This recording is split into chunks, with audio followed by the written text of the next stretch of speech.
अस्सलाम वालेकुम व्यूअर्स, क्या हाल है। अल्लाह ताला का हज़ारों रहम करम और फजल हो आप पे।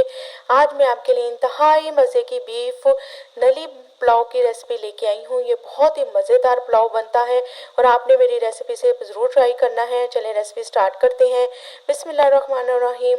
ये मैंने 2 टेबलस्पून सौंफ लिए थे, 2 टेबलस्पून मैंने सूखा धनिया लिया था, 1 टेबलस्पून मैंने ज़ीरा लिया था, काली मिर्च मैंने 1 टेबलस्पून ली थी और जायफल जायवत्री छोटे पीस मैंने एक एक लिए थे, दालचीनी और लौंग।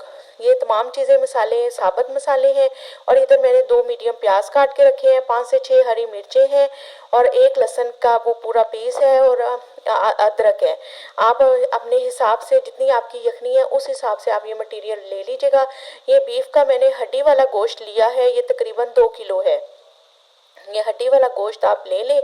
इसकी आपने यखनी तैयार करनी है। प्रेशर कुकर में आप ये गोश्त डाल दें और इसमें मैंने पानी आपने इतना डालना है कि आपका जो गोश्त है वो डीप हो जाए। और इसमें ये मैं तमाम सारे खड़े मसाले डाल रही हूँ। ये एक मैंने वो जायफल जावित्री के छोटे एक पीस डाले थे। ये तमाम मसाले डाल दें और ये प्याज हरी मिर्चें लहसुन अदरक ये भी डाल दें और पानी डाल के और 2 टेबलस्पून इसमें नमक डाल के आप इस यखनी को तैयार कर लें। यखनी को प्रेशर चलना पहले आप फुल आंच पे आप इसको प्रेशर चलने दें 5 से 10 मिनट। प्रेशर फुल चल जाएगा फिर आप इसकी आंच हल्की कर दीजिएगा ताकि हल्की आंच पे हड्डियों की यखनी अच्छी सी निकल आए। और ये देखें मेरा गोश्त भी बिल्कुल गल गया था और हड्डियों की यखनी बिल्कुल परफेक्ट निकल आई थी। अब मैंने ये 2 मीडियम प्याज लिए थे, उनको आप फ्राई कर लें। 2 से 3 प्याज भी आप ले सकते हैं। ये प्याज फ्राई करने के बाद आप इसमें से थोड़े से प्याज निकाल लें जिसको मैं ऊपर गार्निश के लिए निकाल रही हूँ।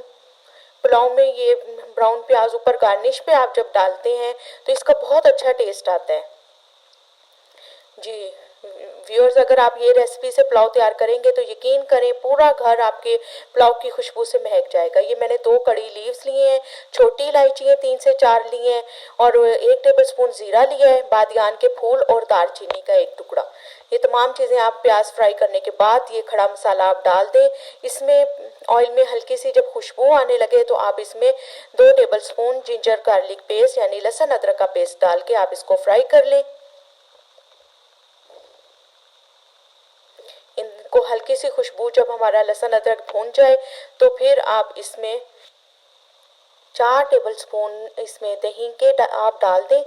इससे हमारे पुलाव का बहुत अच्छा टेस्ट आता है। ये डाल के आपने इस मसाले को अच्छे से भून लेना है।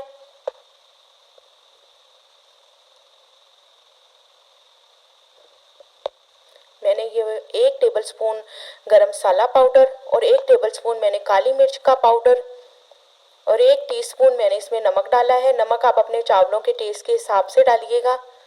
ये डालने के बाद आप इस दही वाले मसाले को अच्छे से भून लें। भूनने के बाद मैंने वो जो पुलाव में बोटियाँ थी वो अलग करके रख ली थी और यखनी मेरी अलग थी। वो बोटियाँ आप इसमें डाल के इसको अच्छा सा भून लें, फ्राई कर लें ताकि इसका टेस्ट अच्छा सा आ जाए। इसको भूनने के बाद अब मैं इसके अंदर यखनी ऐड कर दूंगी। ये यखनी आप ऐड कर दें। इसका तमाम जो खड़े मसाले हमने डाले थे वो नीचे बैठ जाएंगे और ऊपर से आराम से आप इसके अंदर यखनी का वो डाल दें।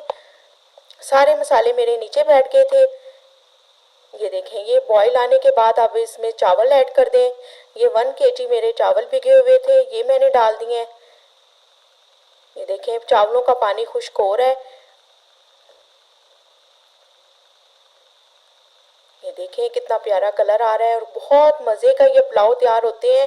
और ये पानी बिल्कुल खुश्क हो गया है हमारे पुलाव का। तो फिर मैंने इसके ऊपर वो अपना ब्राउन प्याज डाल दिए थे और वो जो नली वाली हड्डियाँ थी वो मैंने अलग करके रखी हुई थी, वो मैं दम से पहले इसके ऊपर डाल दूंगी। ये बहुत ही मज़ेदार खुशबूदार जायकेदार पुलाव की रेसिपी है। तो आप अगर एक दफ़ा इस पुलाव को बनाएंगे तो आपका दिल चाहेगा कि बार बार आप इस पुलाव को बनाएं। और खुशबू तो ऐसी होती है इस पुलाव की कि आप यकीन करें कि आपके हमसाए भी आपके पास पूछने आएंगे कि आपने कितना मज़े का पुलाव बनाया है। ये दे के आप इसे 10 से 15 मिनट के लिए हल्की आंच पे दम पे रख दें। ये देखें मेरे चावल दम पे आ गए थे। अब मैं इसको डिश आउट करके दिखा रही हूँ। ये बहुत ही मज़े के पुलाव की रेसिपी है। तो जी तो व्यूअर्स, अगर आप लोगों को मेरा चैनल अच्छा लग रहा है तो प्लीज़ मेरे चैनल को लाइक एंड सब्सक्राइब करें एंड शेयर करें। Thanks for watching my channel.